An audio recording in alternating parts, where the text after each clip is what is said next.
The war in Yemen gets a lot less attention than that in neighboring or nearby Syria. Yet in the last 2 years, 8,000 have died, 43,000 wounded, and crucially, 20 million plus are in dire need of humanitarian assistance. And now people say it's only set to get worse.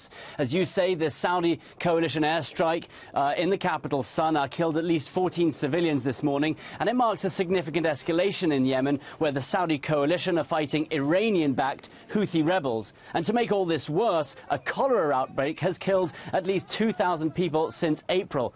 On Thursday, former President Salah, once a U.S. ally but now on the side of the rebels, drew about 300,000 supporters for a rally. Now the U.S. is trying to figure its level of support for key allies in the coalition like Saudi Arabia, who are fighting in this war, which has seen countless human rights violations. And all this while General Joseph Votel, the head U.S. commander in the Middle East, visited the Yemeni border with his Saudi counterparts recently to try and figure out their level of involvement with the coalition. Shannon? Okay, so what is the U.S. involvement in the country now? Well, Yemen has often been seen as somewhat of a safe haven for al-Qaeda in the Arab Peninsula. That is considered the most dangerous of the al-Qaeda groups, regularly accused of trying to attack the West. And they've fired, along with the rebels there, at U.S. ships in the region. Now the U.S. has conducted more than 80 airstrikes against al-Qaeda in Yemen this year alone.